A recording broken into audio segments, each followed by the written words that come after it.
নমস্কাৰ সৰুতে mini blog লৈ আকৌ এবাৰ স্বাগতম জনাইছোঁ আপোনালোকৰ আগত।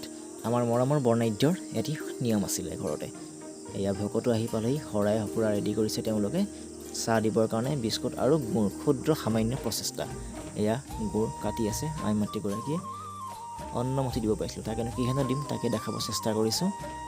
লগতে আছিলে আমাৰ মাছ, এয়া মাছেৰে দিব পাৰিছিলোঁ। তাকে লৈ ঔটেঙা আছে লগত। আহিলে বৌ চাহ দিবৰ কাৰণে ঘৰলৈ। এয়া আমাৰ মইনা কলিজাকেইটা।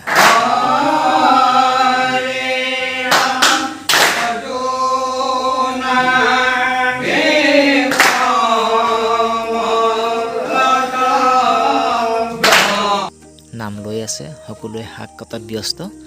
দাদাই পচলা কাটি আছে, ভীমকলৰ পচলা। পচলা কটাত খুব ভাল।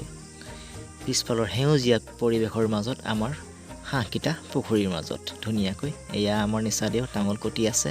এয়া বৰ্ণাঢ্য শুই আছিলে সাৰ পালে, হাঁহিছে। এয়া আমাৰ মাহ প্ৰসাদ দিবৰ কাৰণে আৰম্ভ কৰিছে শৰাই। ব্যঞ্জন মই দেখাইছোঁ, এয়া জ্বলা চব্জি। তাৰপিছতে আছে আমাৰ এয়া নিৰামিষ। তাৰপিছতে আছে আমাৰ মাটি দালি। তাৰপিছত আছে মাছ। অন্নভাগো বাঢ়িছে আমাৰ মৰমৰ মামা। তেওঁ বাঢ়িছে আকৌ এওঁ হাঁহিছে। এয়া আশীৰ্বাদ লৈছে মাহ প্ৰসাদ ল'বৰ কাৰণে। সকলোৱে প্ৰসাদ ল'লে।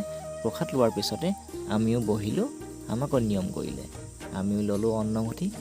আশীৰ্বাদ কৰিব। আজিলৈ মিনি ব্লগটো ইমানেই। সকলোৱে যাতে আশীৰ্বাদ কৰিব।